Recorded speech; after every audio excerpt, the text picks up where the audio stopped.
I admire your luck, Mr. Bond. James Bond.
Hey there everyone, this is Jeff aka 101 Bronson bringing you another top 10 video today, and it's gonna be a good one. It's been one that I've postponed for various amount of reasons. I actually was going to do this top 10 back in October of 2020.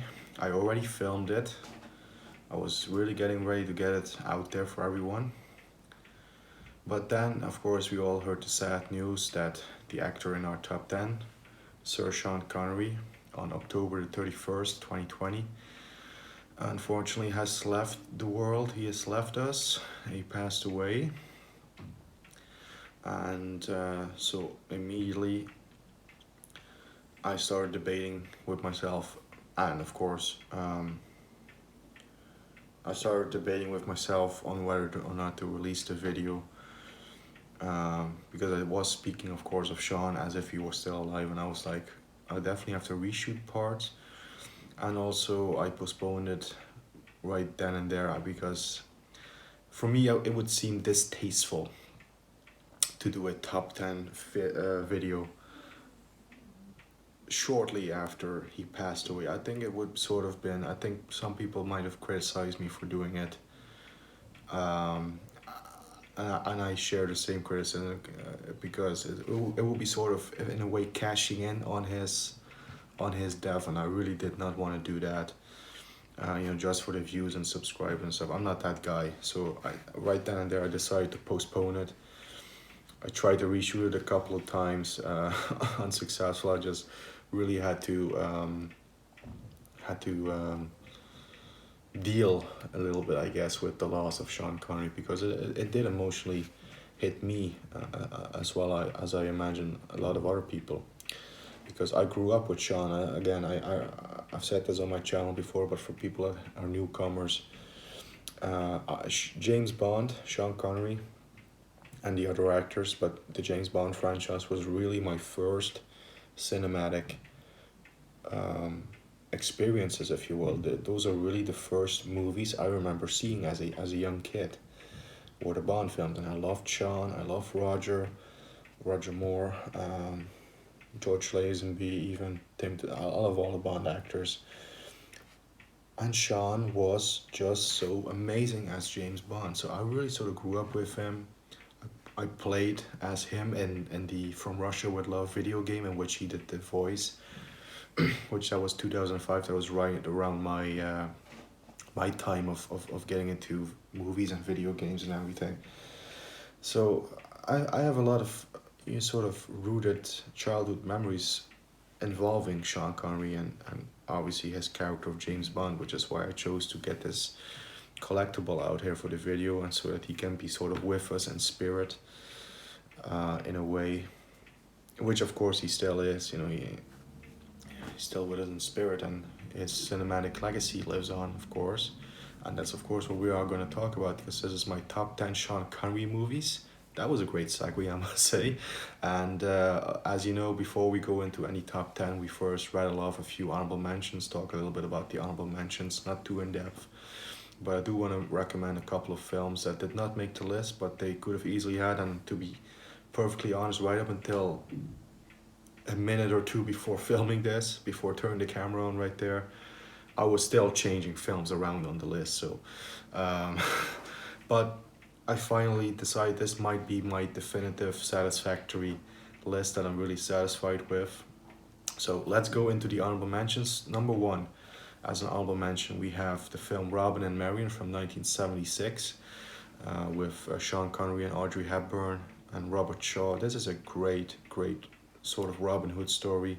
It is a Robin Hood story, but usually we sort of see the Robin Hood in his prime. Robin Hood in the glory days. He's a youngster, like Robin Hood, Prince of Thieves with Kevin Costner, just to name one. But in this one we see an older Robin Hood, and an older Marion, older Sheriff of Nottingham, and it's a very sort of more dark, harder edged film, especially the ending, which I'm not going to give away, because for people that haven't seen it, I do recommend going into it as fresh as possible. But it has a very dark, tragic ending, which I'm not going to, like I said, give away. But that really sort of is shocking when you see it the first time. You're like, oh, interesting that he went for that conclusion to end the story. Anyway, great film, great performances by everyone involved. It's just terrific. Sean Connery reunited with Robert Shaw. Of course, both of them were in From Russia with Love together. Interestingly enough, also both on opposite sides, because Robert Shaw does play the Sheriff of Nottingham in this film. But I definitely recommend it. Check it out. It's a good one. It almost made the list. This is one of the films I at the last minute took from the main top 10. So, but it's a great one. I always enjoyed it. Let's move on. Next honorable mention is the film Rising Sun from 1993 with a great all-star cast. This film stars Sean Connery, of course, and Wesley Snipes. Harvey Keitel is in it. Mako, Cary Fukunaga Takwa. I hope I pronounced that right. From Big Trouble in Showdown Little Tokyo, and he was also in License to Kill. He was also in Mortal Kombat as Shang Tsung. Again, I apologize if I butchered his name, but also I believe Tia Carrera's in this film. It's been a while since I watched it, but it's a really, really good one. I always enjoyed it. Definitely due for a rewatch for myself. And takes place in Los Angeles. It's this big high-rise building which is occupied by Asian businessmen. There's a murder that takes place, and there's just a young cop. There's a young cop played by Wesley Snipes, who's brought in on the case, and he has to bring along Sean Connery, who was an expert in dealing with Asian people, and he has studied the Asian culture and everything. So he is sort of the guy in charge, if you will. But it's a very, very good one. The chemistry and dynamic and everything with between Connery and Snipes is absolutely fantastic. There's some great scenes there. Harvey Keitel, when he pops up, he isn't in the film much, but when he pops up, he's good. He's great as always, actually. And it's just a very, very well made film. Always enjoyed it. And if you're a fan of Wesley Snipes, if you're a fan of Sean Connery, I say give it a go for sure. And let's move on. Next honorable mention is The Anderson Tapes from 1971. This film is directed by Sidney Lumet, starring Sean Connery, Martin Balsam, Diane Cannon. Who else is in this film? Alan King, and the first. I think this is the debut first film for Christopher Walken. A very young Christopher Walken is in this film. Recently released Ex-Con, played by Sean Connery. He was in prison for robbery. He's a robber, a thief, if you will. And actually, right out of the gates, right out of after getting out of prison, he immediately starts planning his next caper, his next heist. But he is not aware that his every move is sort of being recorded and tracked by the government, which is a very interesting film, a very interesting story. More relevant today than I think it was even in 71, because nowadays, you know, Big Brother is watching you, government is everywhere. Yeah, very good film, great performances. The heist, the caper at the end, I think is executed very well, and great finale. I liked it very well. I liked it very much. I think it's a very good film. Sidney Lumet, always a great director, always delivers a competent and well-made film, and I definitely recommend to check it out. Anyway, let's move on. Next honorable mention goes to the film Russia House from 1990. This is a very good film about sort of East and West tensions. You know, it's a Cold War espionage thriller starring Sean Connery and Michelle Pfeiffer. You also have Roy Scheider in there, some other great British actors who I can't think of the name right now. But there's a very great cast, terrific cast in the film, based on a book by John Le Carre. Hope I pronounced that right. It's like I said, it's an espionage story, a Cold War story, but also a love story first and foremost between Sean Connery and Michelle Pfeiffer, which is a very well told story.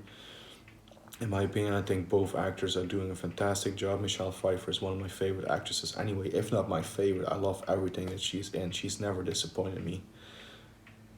That came out wrong. In terms of her performances in films. I've never been disappointed when going into a Michelle Pfeiffer film. So anyway, it's a great film. I say check it out. It's very well made, great cast, well acted, well made story. I'd say check it out if you haven't. And yeah, Russia House, 1990. Let's move on. Moving on to 1992 with The Medicine Man, or Medicine Man. A film that I've only seen once, to be perfectly honest, but I do really remember liking it a lot. Really, when I watched it, I was feeling this is a very underrated one. Not too many people talk about Medicine Man. It stars Sean Connery, and I think it also has Lorraine Bracco in it from Goodfellas and Sopranos. And he's a doctor. I think it takes place in Africa, and the crux of the story is he's sort of working on the cure for cancer, and it's a very good movie. I'd say check it out. Go into it knowing as little as possible as I did. I didn't even watch a trailer or anything before I watched it. I just watched it, but I was really taken by how good it actually was. I wasn't expecting too much.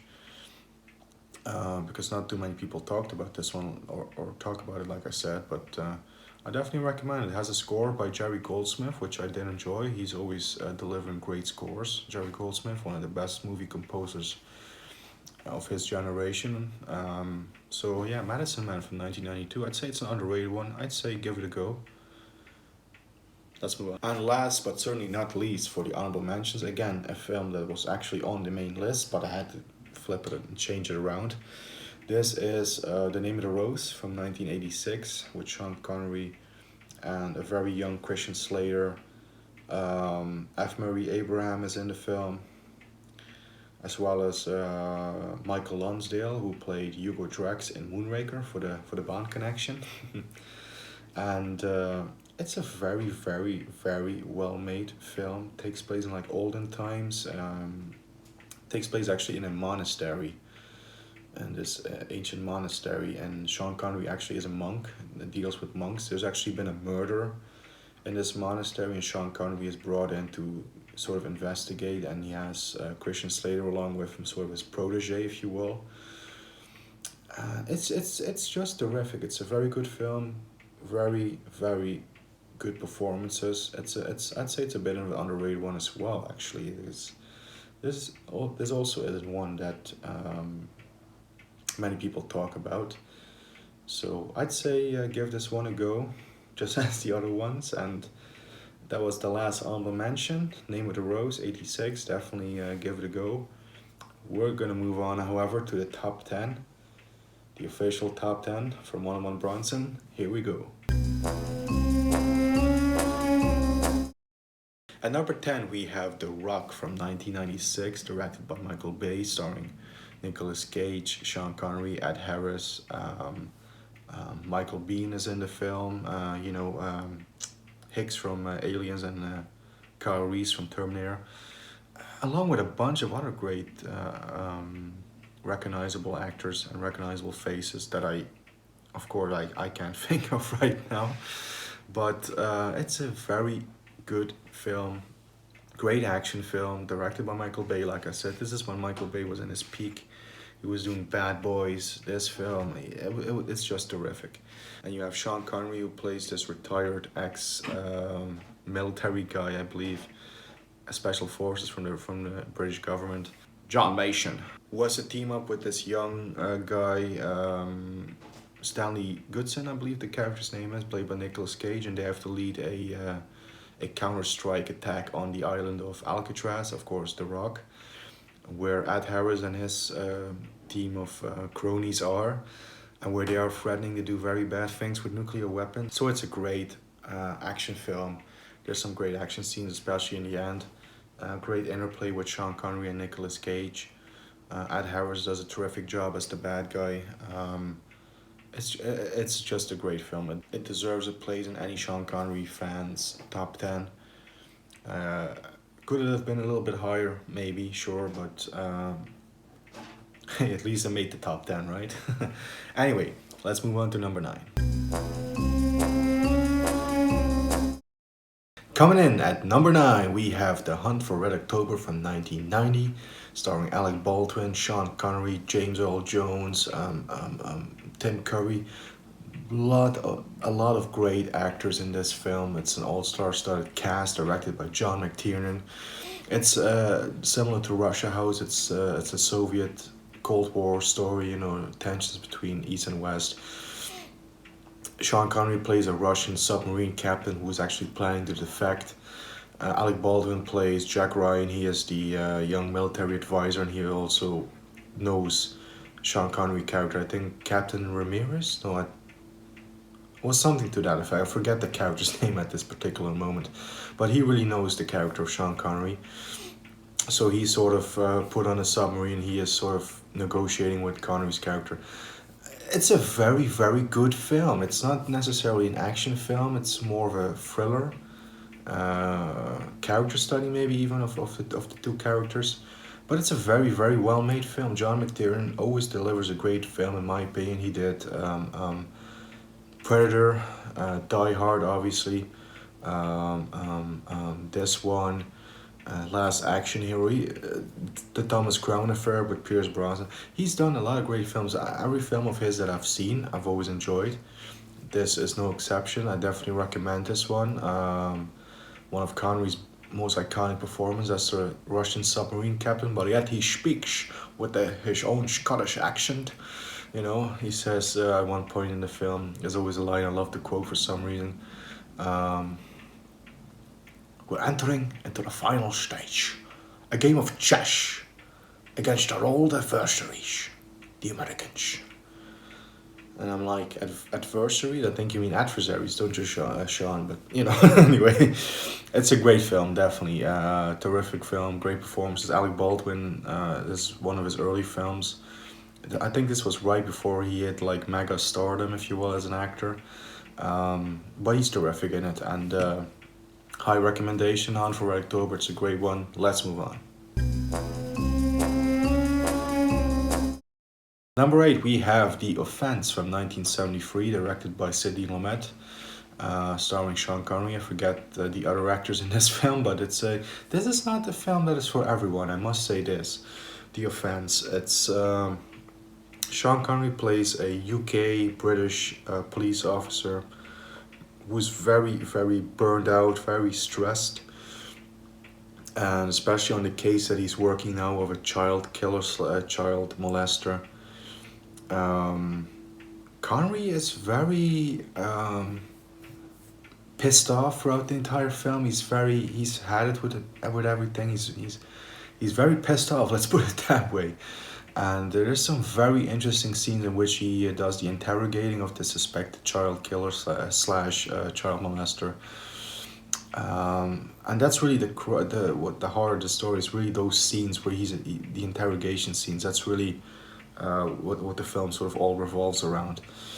So it's a more of a psychological thriller, if you will, character study, I guess. Don't know quite how to describe it and fit it into a genre, but it's a very interesting film, and Sean Connery delivers a great performance in it. Great direction by Sidney Lumet. Sidney Lumet is one of those directors. Again, every one of his films that I have seen, I've loved. Of course, he did the two great Pacino films, Serpico, Dog Day Afternoon. He did 12 Angry Men. He did, I think, 5 films with Sean Connery: The Hill, The Offense, Anderson Tapes. He directed The Murder on the Orient Express from 1974, which also had Connery in it. Family Business with him and Dustin Hoffman. He's done a lot of great films. But yeah, The Offense from 1973, I definitely say check it out. It's an interesting, I guess character study would be the best way to sort of describe it. A very ambiguous ending, which I liked.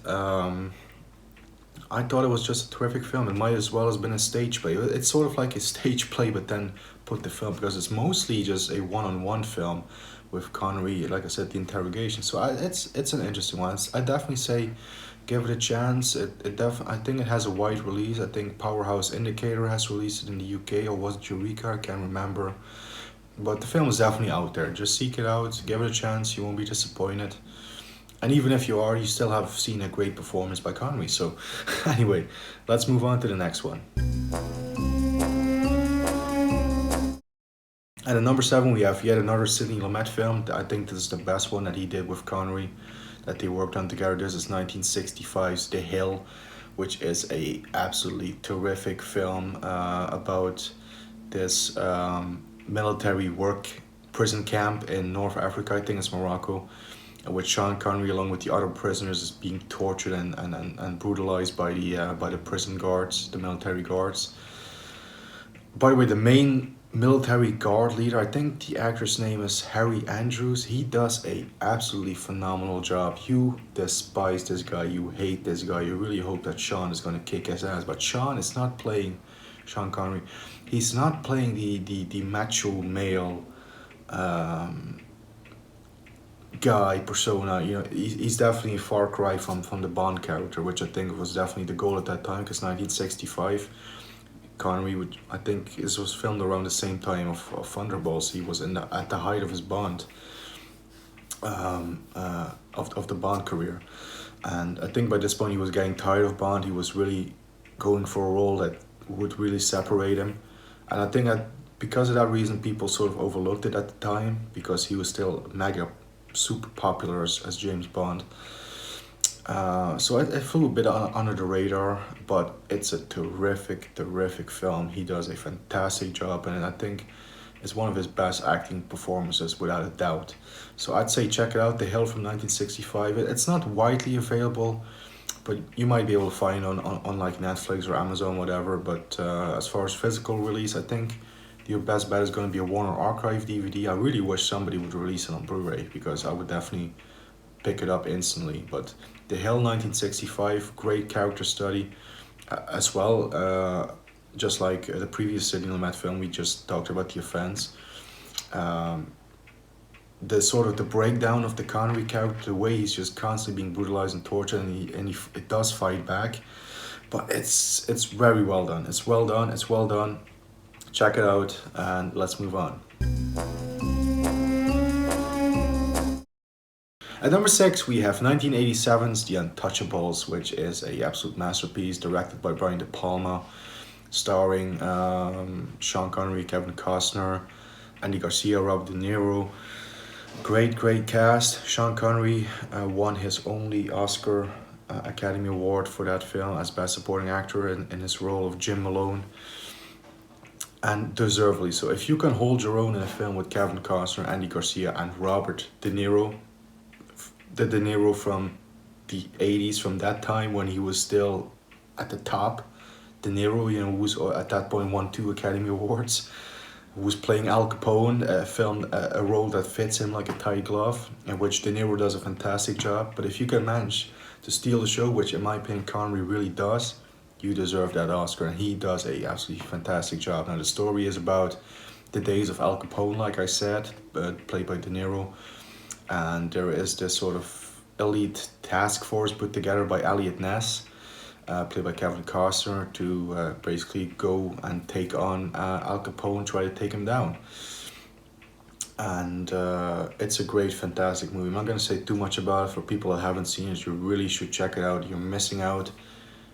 If you haven't seen it, you're really missing out. But yeah, Connery won his Oscar for it. He does a fantastic job. Because when I think The Untouchables, if anybody mentions The Untouchables, I don't picture the first thing that comes into my mind. That's what I'm talking about. I don't have Kevin Costner in my mind immediately. I don't have I don't have Andy Garcia in my mind immediately. I don't have De Niro even in my mind immediately. When you say to me The Untouchables, the image that comes into my mind is Sean Connery, and his line when he says to Kevin Costner, "You want to get Capone? Here's how you get him. He pulled your knife, you pull a gun. He sends one of yours to the hospital, you send one of his to the morgue. That's the Chicago way, and that's how you get Capone." That's what I think of, and it's just a terrific film. I didn't even mention the music is by Ennio Morricone, the maestro. Do I even need to mention that? I'm a huge Ennio Morricone fan. So it's a film that ticks all the boxes. It's a 5-star out of 5 film for me. The Untouchables, 1987. If you haven't seen it, go and do so. And let's move on. At number 5, we have 1999's Entrapment, starring Sean Connery, Catherine Zeta-Jones. There's some other great actors in there. Again, I'm blanking. But I believe we have, what's the actor's name who played Marcellus Wallace in Pulp Fiction? Ving Rhames. Ving Rhames is also in the film, along with some other good actors, like I said. And this is very similar, actually, to the Thomas Crown Affair from 1999 with Pierce Brosnan and Rene Russo. In that Sean Connery is playing a sort of a master thief in this film. He's done a lot of great heists in his time. You know, he's stolen a lot of high-end, valuable art. And now this sort of investigator is turned on to him, played by Catherine Zeta-Jones. She gets the case of bringing him down. And what follows is a great story of sexual tension, romance. It's just terrific. Connery is so charming for his age. At this point, I think he in his 60s. By this point, and he was still so charming. I believe that Catherine Zeta-Jones, who was I think 30 years younger, would go for Connery. I buy it instantly. Having said that, I buy it also because she's with Michael Douglas, who's also like 20 or 30 years older than her. Mr. Douglas is a lucky guy, let's put it that way, and so is Sean Connery in this film.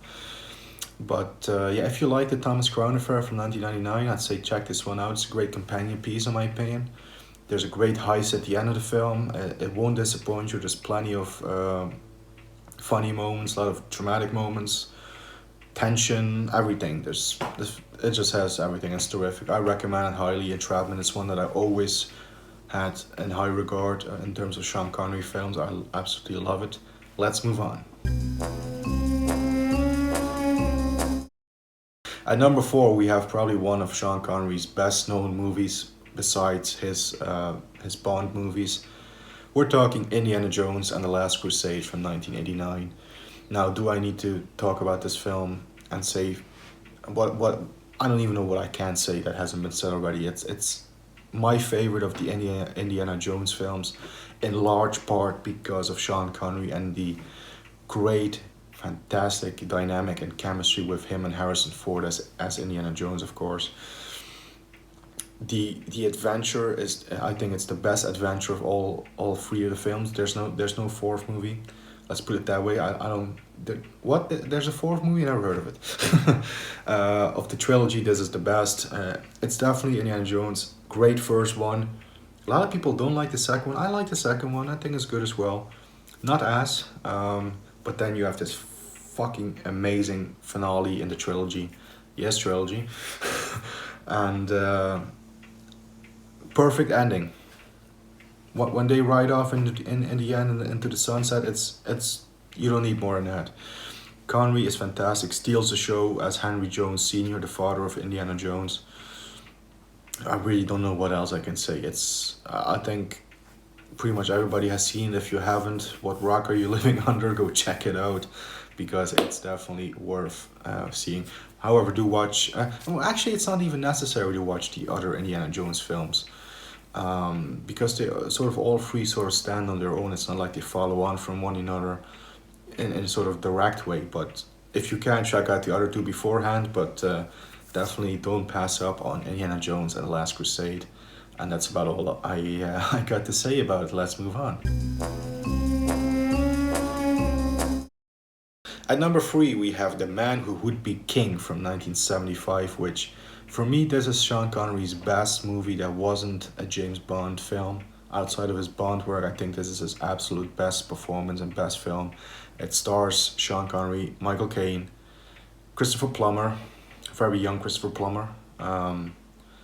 Directed by legendary film director John Huston.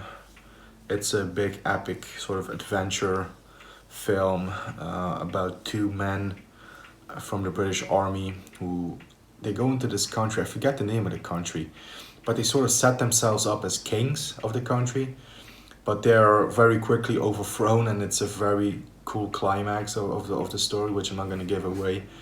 But it's a buddy movie, you know. It's between Connery and Michael Caine. The way they go in and they sort of make themselves kings, and how there's sort of tension between the two after that point. They have been the best of friends beforehand, but now there's tension because Connery thinks he's above Michael Caine. And there's great tension there. It's a great film, well made by John Huston. It's based on a book by Rudyard Kipling, hope I pronounced that right. I've always felt this is like one of the most underrated films. Nobody ever talks about The Man Who Would Be King. I really think it's Connery's best film besides the Bond films, which is going to bring us to the top 2 films. But before we move on, I'm just going to say, seek it out, give it a shot. It's a big, epic 2-hour film, so get comfortable, get your snacks, and just enjoy the ride, because it's a great buddy movie. It's a great, there's great comedic scenes. Like I said, action at the end, tension, drama. It has everything, once again, that you would like to see, that you look for in a film, or that I look for in a film anyway. So, having said that, The Man Will Be King at number 3. Let's move on to number 2. And at number 2, we have the iconic, classic film that introduced the world to the coolness, the suaveness, just the amazingness that is Sean Connery. And I'm talking about 1962's Dr. No, the very first James Bond movie. Now, there's a reason why I have Dr. No instead of a different Bond film. There is one more Bond film at the number 1 spot, I'm going to give you that much. But for me, the reason I picked Dr. No to be number 2 is because while it's not the greatest of his Bond films, it is the one that introduced everything. And just because of its legacy that it spawned, the franchise that is still going on 60 years later, which it is at this point. So just for that, I had to, of course, do I need to talk about it? Stars Sean Connery as James Bond, who was sent out to Jamaica to investigate the murder of a colleague. And he discovers a big plot by the villainous Dr. No, which he has to foil. I don't think I need to talk about it much. It's the first Bond film. It set the standard for everything. Sean Connery, the way we have him here in figure form. This is from the Doctor No film. The way he introduced himself at the gambling table, saying Bond, James Bond, with that cigarette dangling from his lip. Just the way he said it, it was absolutely perfection. But however, there's only one James Bond film that tops it. One Connery Bond film anyway that tops it. And we're gonna go into that right now at number 1. Here we go.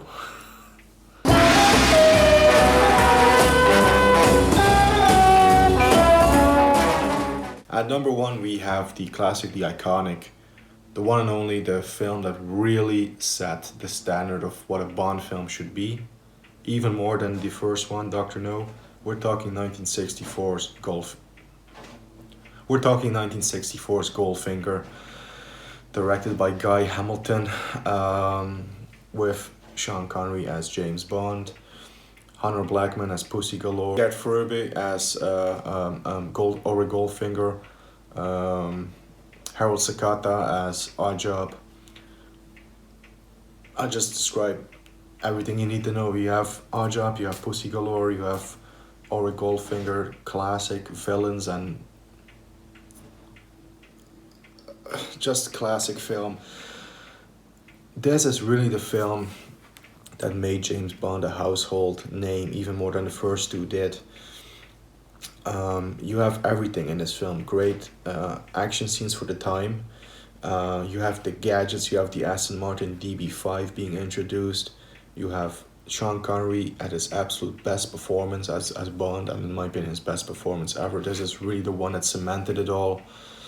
You have the classic theme song by Shirley Bassey, the great musical score, the soundtrack by John Barry at his best,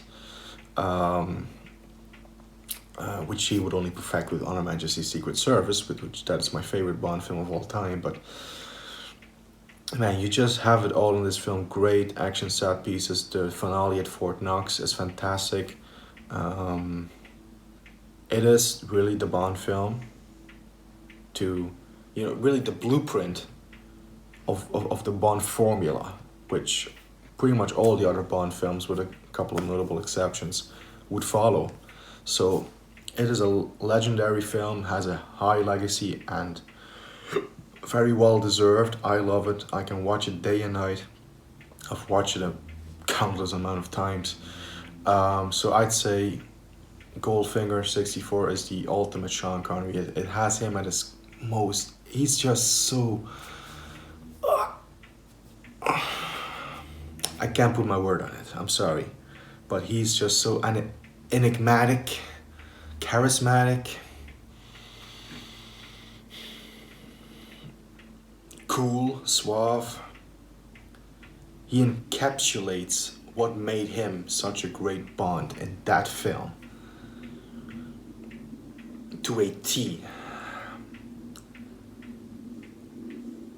And as you can obviously tell, I'm running out of words, so we're just gonna wrap it up, because otherwise we will be sitting here for hours. Anyway, that's the top 10 Sean Connery films that I selected. This is my own selection, like I said, my own personal tastes and preferences, as I'm sure all of you would have your own opinions, and please let us know down in the comments. Do hope you all enjoyed the video. Now, how do I always leave you? I always say, stay safe, take care of yourselves, be safe, and keep punching. And we'll see each other real soon. Until the next one, guys, so long.